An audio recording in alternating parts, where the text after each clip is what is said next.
Bonjour chers téléspectateurs, téléspectatrices, nous sommes très ravis et très heureux de vous savoir nombreux à suivre cette édition du journal sur la chaîne qui met la femme au cœur de l'actualité. Voici les titres.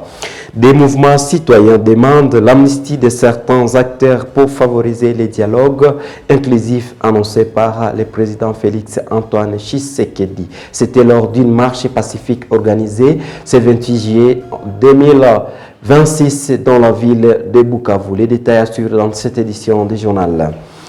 Il a choisi de créer autrement, sans recourir à des machines industrielles ou électroniques.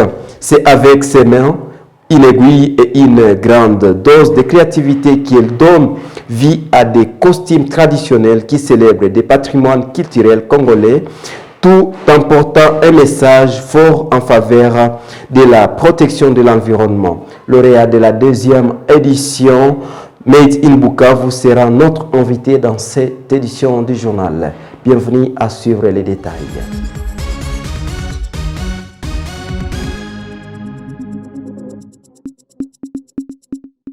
Des mouvements citoyens ont organisé une marche pacifique ce mardi 28 juillet 2026 à Bukavu pour réclamer la paix, le respect de la Constitution et la participation de toutes les composantes de la nation au dialogue national inclusif annoncé par le président Félix Antoine Tshisekedi. Reportage avec vous, Prosper Mubambwe. Il est 9h du matin, mais la porte de ces magasins reste fermée. C'est pareil dans toute la ville. À l'origine, une marche pacifique y est organisée. Par conséquent, toutes les activités doivent reprendre dans les après-midi. À partir de 10h, les manifestants se sont rassemblés à la place Feu Rouge avant de marcher jusqu'au gouvernorat de province. Leur banderole affichait plusieurs messages, notamment non au changement de la constitution et aux sanctions américaines imposées à certains Congolais. Ainsi, oui au dialogue national inclusif impliquant toutes les couches sociales de la RDC. Lecteur du mémorandum, Mick Moutiki, président du cadre de concertation de la société civile du Sud Kivu, a insisté sur la nécessité de créer un climat favorable au dialogue en renforçant la sécurité et en instaurant des mesures de confiance entre les différentes parties. À travers cette marche pacifique, nous sommes venus clamer haut et fort la volonté de notre communauté de ne pas voir être rompu le consensus national à travers le changement constitutionnel. Nous sommes également venus dire haut et fort que nous sommes attachés à la paix.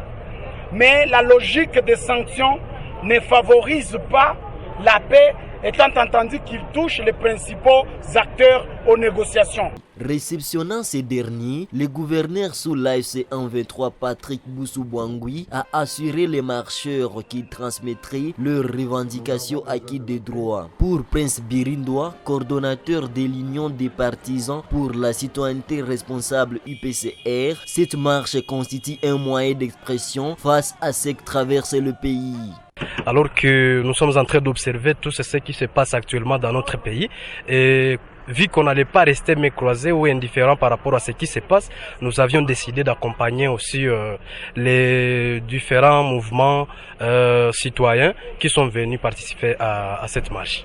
De retour à l'Inde, Jordan Empire témoigne de sa guérison. La Fondation Mains Secourables a organisé ce dimanche 26 juillet 2026 sa 8e conférence consacrée aux maladies chroniques et l'évacuation sanitaire. Une rencontre marquée par les témoignages émouvants de Jordan Empire de retour à New Delhi après plusieurs mois de prise en charge médicale spécialisée.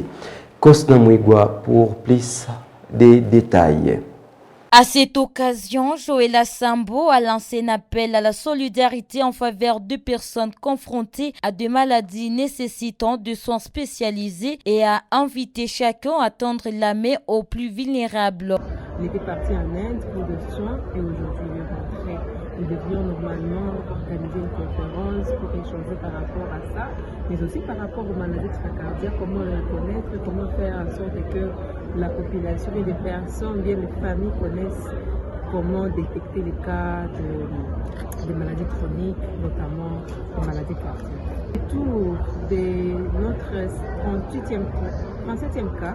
Très ému, Jordan Empire Bantou a exprimé sa profonde gratitude envers tous ceux qui ont contribué à son évacuation sanitaire et à son traitement. Vous m'avez envoyé très loin en Inde et aujourd'hui je suis là parce que vous m'avez aidé. Je vous remercie. Selon les organisateurs, plus de 17 000 $ américains ont été mobilisés par la Fondation Messecourable pour financer les soins de Jordan en Inde. À travers cette 8e conférence, la Fondation Messecourable réaffirme son engagement à soutenir les personnes atteintes de maladies graves et à promouvoir une culture de solidarité afin d'offrir une nouvelle chance de vie aux malades les plus démunis. Parlons religion dans cette édition du journal. Le cœur d'enfants de la Sainte Famille de Baguira a officiellement lancé ce dimanche 26 juillet 2026 les activités marquant son jubilé d'argent célébrant 25 ans d'existence au service de l'Église et de la communauté. Kosna Mouigwa nous revient avec les détails. Fondé en 1999 à l'initiative des Kabayou, Mirin Zinfiré, Fraterne et de plusieurs collaborateurs, le mouvement est devenu pleinement opérationnel le 31 décembre 2001 au sein de la paroisse Sainte-Famille de Baguira. La célébration officielle de ces 25 ans est prévue pour le 31 décembre 2026. Les activités jubilaires ont débuté par une messe d'action de grâce célébrée en faveur des membres du cœur ayant réussi des épreuves de l'examen d'État, du test national des sélections et d'orientation scolaire et professionnelle TENASOSP, ainsi que l'examen national de fin de titre primaire ENAFEP. La célébration s'est poursuivie par une conférence débat consacrée au parcours du mouvement. Les différents intervenants ont retracé l'histoire du cœur, dressé le bilan de ses réalisations et partagé leur vision pour les années à venir. Prenant la parole, David Bouira, directeur technique, a lancé un appel à la mobilisation de tous les anciens choristes. Pour cette année jubilée, je voulais tout simplement les amener, les appeler à s'approprier cette activité.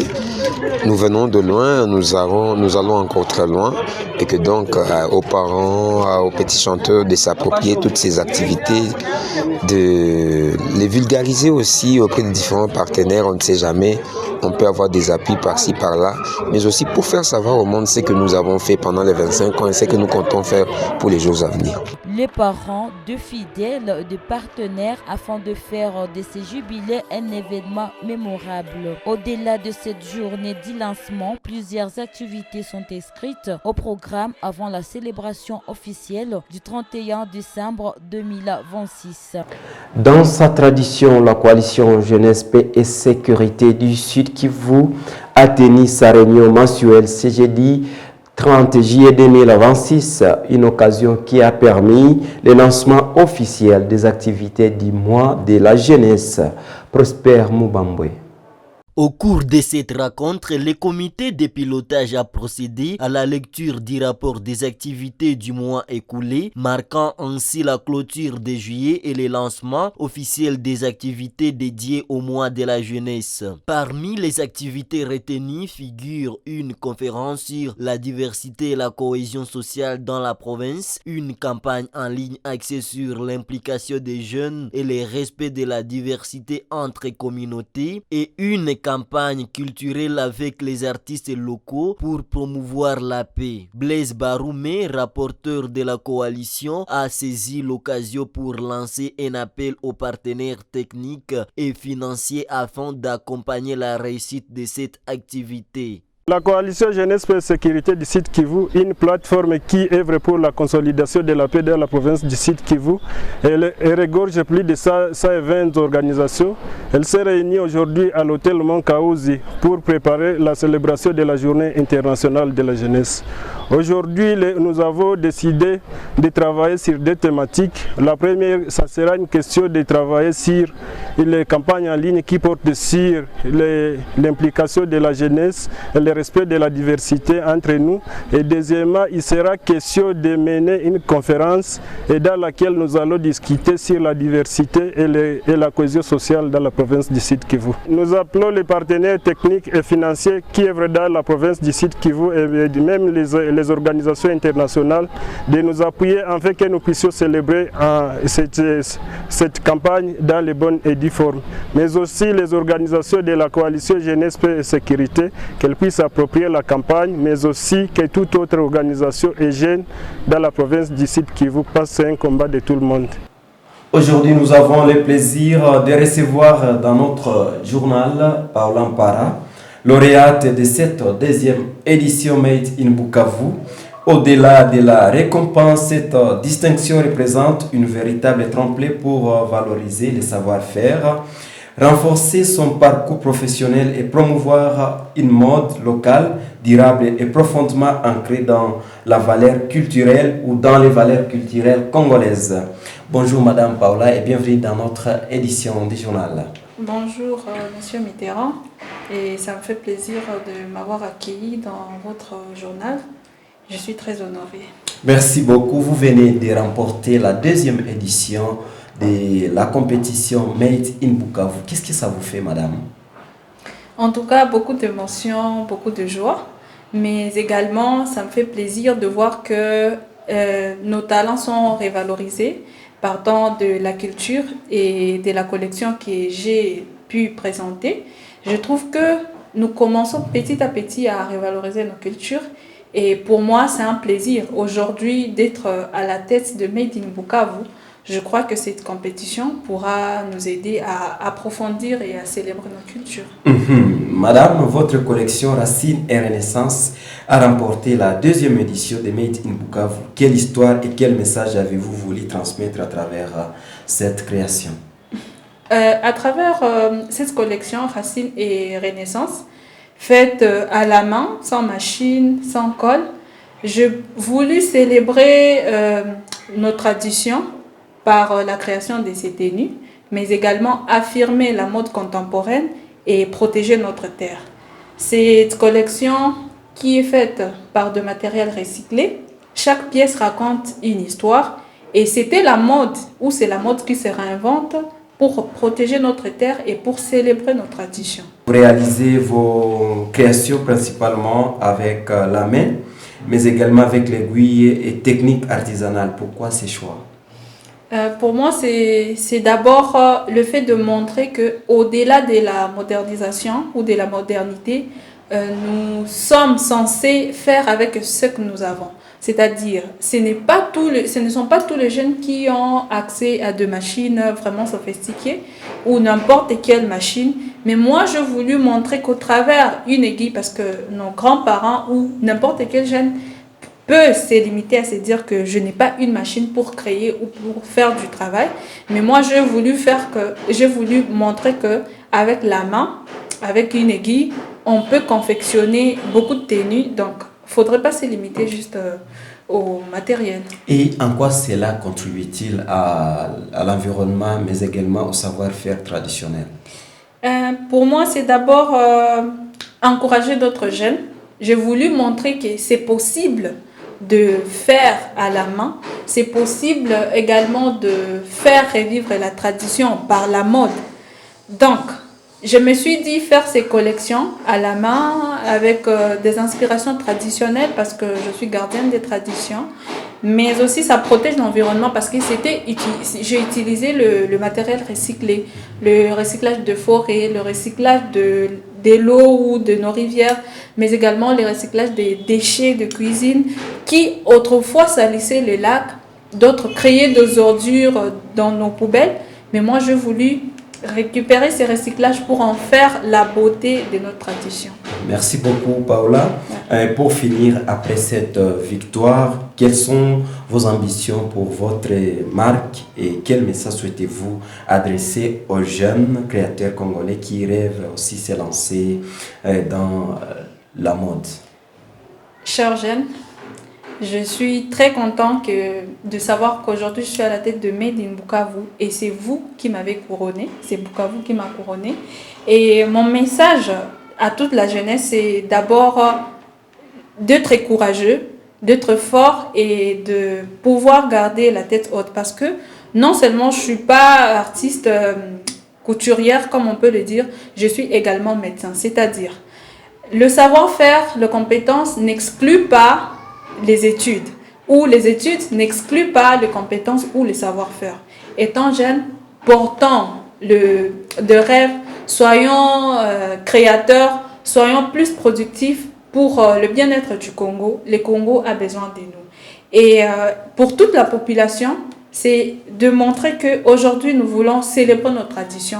Nous voulons remettre la tradition à la une pour voir comment nous pouvons nuancer la jeunesse et la tradition, la population et la tradition pour une cohésion sociale et pourquoi pas une gestion pacifique de nos conflits qui a commencé dans nos cultures. Et peut-être par rapport, on voudrait avoir une idée sur vos ambitions à la création de mode, surtout en tant qu'artiste après avoir remporté ces prix.